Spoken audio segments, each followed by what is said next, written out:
안녕하세요. 맥키니치의 투자클럽입니다. HLB 리보세라닉 관련해서 글로벌 표준 치료제 도약의 가능성이 높아지고 있다는 기사들이 나오고 있는데요. 자, 가장 낮은 투여 중단율 관련되는 부분이 경쟁 약물 대비해서 부각되고 있습니다. 주가는 장중 29,100원대까지 반등이 나오면서 그 부분에서 머물고 있습니다. 이 부분 한번 살펴보도록 하겠습니다. 먼저 차트 흐름 한번 살펴보면요. 3일 동안에 이제 연봉이 나오면서 볼린저 밴드 하단까지 어제 떨어졌다가 밑꼬리가 나왔는데요. 오늘은 일단 갭다운 양봉이 나오면서 시장 대비해서 일단 반등세가 나타나고 있는 어떤 분위기죠. 수급상으로 보면 여전히 오전장에는 프로그램 쪽하고 외국계 매도세는 계속 일단 나오고 있는 상태입니다. 거래온 순간 거래량에서도 보면 JP모간 쪽에서 3만주 넘게 일단 매도세 흐름이 나오고 있는데, 분봉상으로 좀 살펴보면 아침에 갭다운 양봉이 나오고 난 다음에 장중에 29,100원대까지 일단 반등세가 나오면서 어제 오장이 1시 이후에 이제 급락했던 포인트죠. 29,000원대 이하에서 급락했던 이 부분들은 장중에 일단은 회복을 해주고 있습니다. 추가적으로 29,000원대에서 3만원대 라인까지 어떤 회복, 결국 볼린저 밴드 하단 부분에서 일단 반등세가 이번에도 여전히 일단 나타나는데요.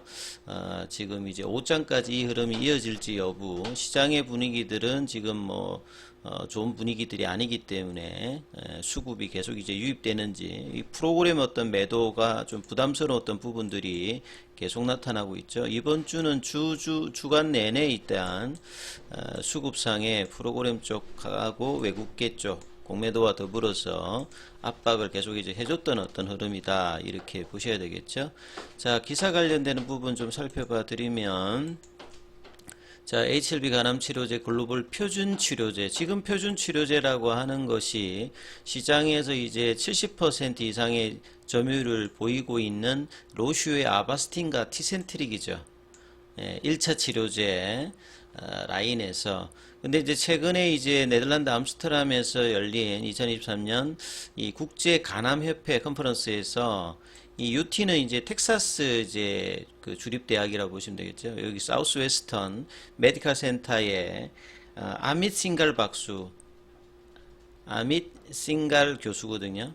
근데 이분 같은 경우에는 이제 2020년도에 로슈의 이제 이 면역관문 억제제가 이제 티로신키나제 억제제가 주로 있던 간암 치료제에서 이 면역 치료제가 들어올 때 굉장히 호평을 하며 지지를 한 것으로 있는 거니까 상당히 이제 로슈의 제품에 대해서 긍정적인 어떤 시각을 가지고 있는 교수다, 이래 보시면 되겠죠. 여기 이제 교수팀이 절제 불가능 전인성 간세포 환자 825명에 대해서 아바스틴 티센트릭 종합 그 병용요법에 대해서 간암 1차 치료제에서 치료 유지율에 대한 발표를 진행했다. 보통 이제 허가 이후에도 이 4차 임상이라든지 추가적으로 이제 적응증 확장이라든지 효과를 보기 위해서 여러 이제 조사라든지 연구라든지 이런 어떤 부분들 발표들이 계속 나오거든요. 그래서 이번에 이제 825명에 대해서 추적 관찰을 해보니까 두 병용 약물을 처방받은 환자의 72%면 굉장히 높죠. 한 1년 정도 이내에 미흡한 약효, 부작용, 이런 거로 치료를 중단했다는 거죠.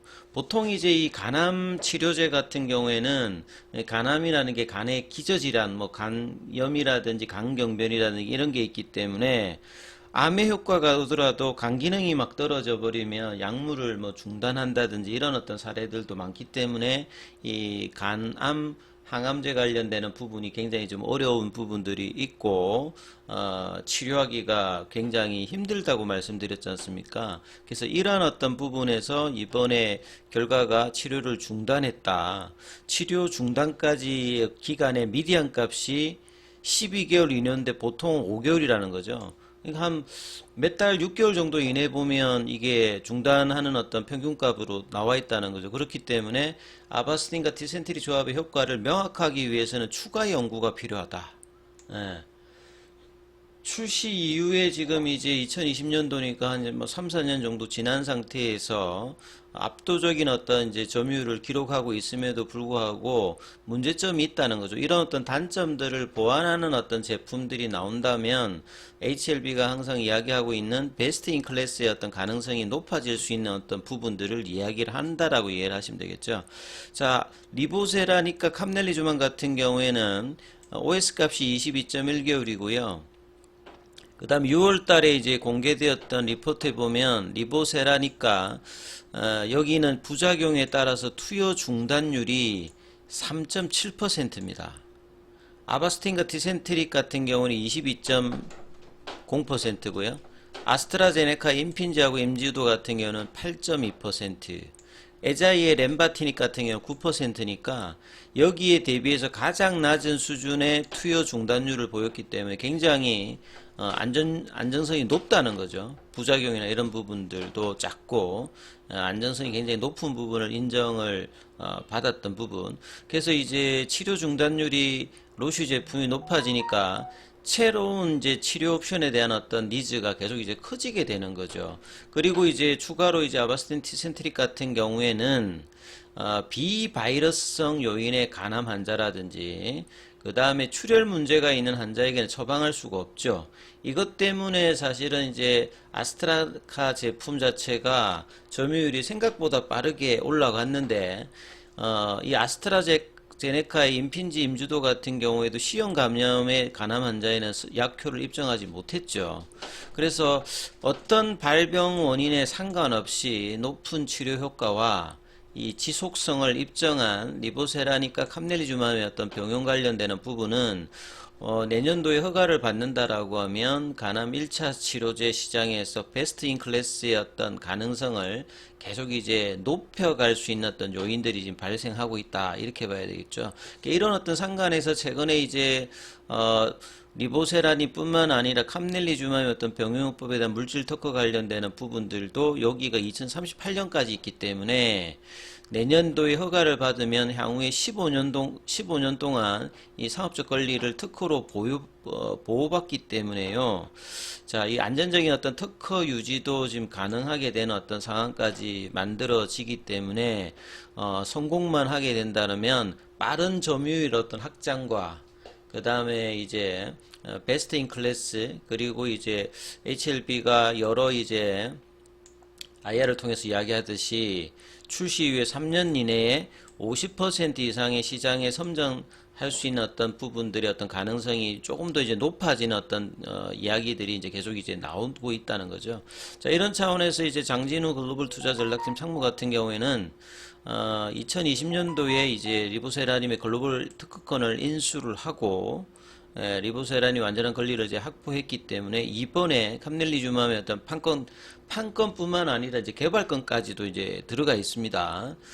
그렇기 때문에 이제 항서제약이 이제 200건 이상의 리보세란이 관련되는 부분에 단독이든 병용 관련되는 임상을 하고 있기 때문에 여기에서 이제 이상을 통해서 어느 정도 효과가 있다라고 이제 생각이 되면 빠른 이제 글로벌 3상을 통해서 상업화 관련되는 부분을 할 수 있기 때문에 상당한 어떤 시너지 효과를 낼 수 있는 어떤 부분의 가능성. 결과적으로는 이제 이런 촉매가 될 수 있는 거는 결국은 이 내년도에 허가를 받는 거죠. 허가를 이제 퍼두파 일정에 따라서 5월달이니까 그거보다 더 빨리 될 수도 있습니다.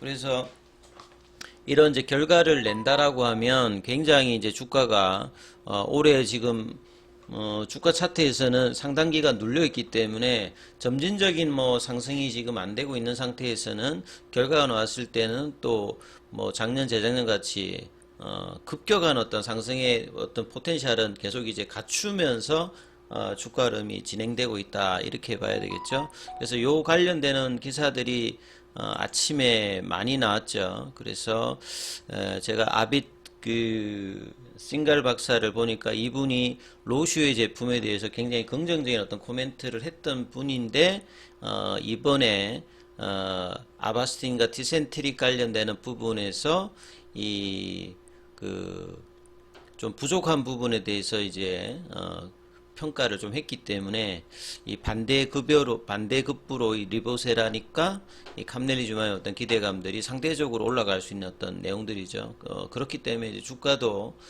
이런 부분을 반영하면서 이제 장중에 29,000원대까지 일단 반등세가 나왔습니다만, 이 하락의 어떤 흐름이 단기적으로 나왔던 29,000원대 윗단으로 올라가서 지지하는 흐름이 수급상으로 나오면서 3만원대 다시 또 회복들이 나오는 여부가 일단 중요한데요.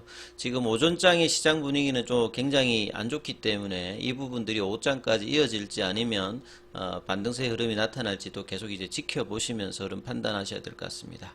여기까지 하겠습니다.